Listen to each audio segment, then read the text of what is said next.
Hello, welcome to part 3 of Project USS Defiant. I thought I'd talk more about the modifications that I actually finished and also the lighting that I've also finished, because I made quite a few wiring looms there, and there are quite a lot of heavy modifications to the Defiant. So without further ado, obviously this is Defiant, this is what I wanted, and the actual base is now completed and all the modifications to the model is done, so I'll take this apart. Talk about the base first. That's the battery housing, and the switch will go in there, which is there. I've now wired that. That was really easy, so that will fit in there and go in there like that, sort of face that way, and the wiring will come out through the bottom of the base there, which will be there, and then it'll all go in here, and I'll show that on part 4 more than likely, or maybe part 5. And of course there's the battery housing. That was a bit awkward to do, that was just trying to get the battery to sit in there properly, so the whole thing, when it sits down, it sits flush without it rocking back and forth, but I managed to achieve it and I was really pleased with how that looks. Just pop this in because I'm going to show you the lights in a minute. The Defiant itself, I was really happy with how that came out, and when that's standing on the base it'll be in like a swooping position, so it looks like it's coming down, attacking or swooping, and I was really pleased with that. I'll just pop this apart and show you what I've done in here.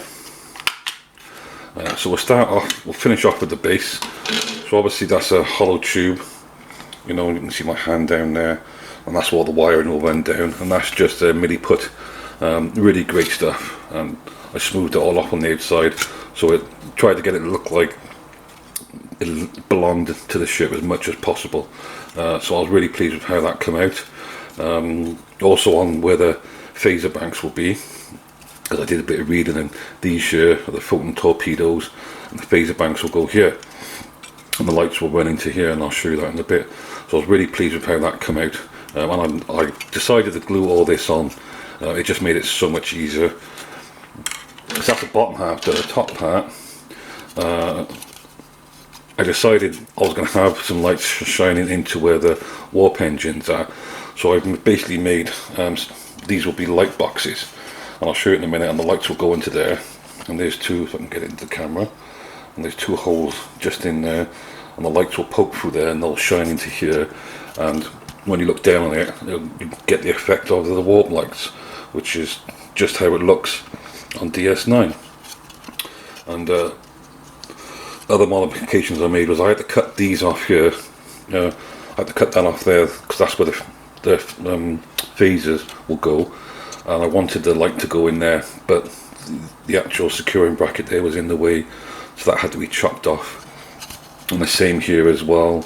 This is where the impulse engines will go, because I'll have lights going into there as well, and those were in the way as well, so those had to come off as well. I didn't want to take too many off because it does help to secure the model when you're putting it together, but that's what I've done there. So I was really pleased with these. I'll just put these to one side, and I have the wiring looms. I decided I did have all the wires loose and going straight down through there, and it made it an unnecessarily tight fit.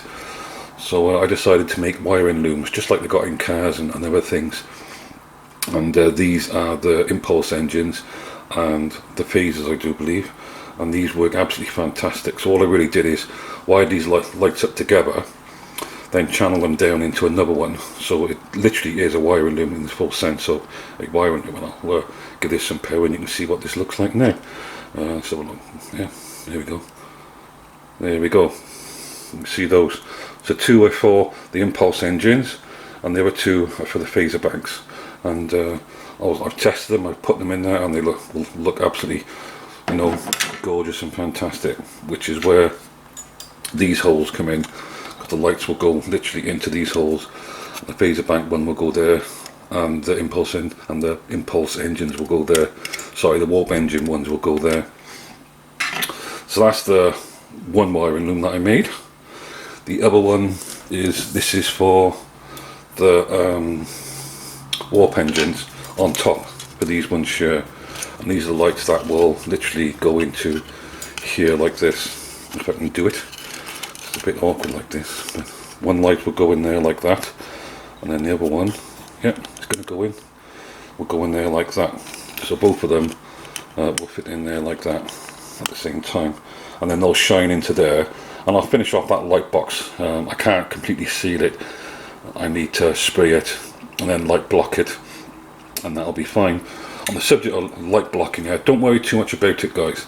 You know, I just use sprue glue. If you don't know what that is, look it up online. There's loads of tutorials about it online. And this is just some normal styrene that you can buy in a corner shop. And I just made a light box, super glued it into place, then covered it all with sprue glue, and I'll spray all that. And then I'll look for, and then I'll test it and see what light leaks are. But I'll show you what these four look like, and you get the idea of what I'm trying to do with those now. So positive, negative, positive, and there we go. And that's what they look like. Do it again for you.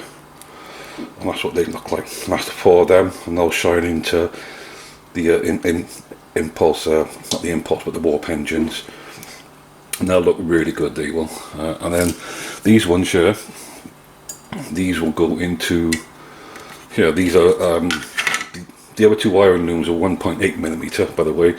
These ones are 3mm. I wanted to use 1.8 for the back of the engine here, but unfortunately they weren't strong enough to cover both of the holes that will be there. So I had to put out some 3mm, but that's not a problem.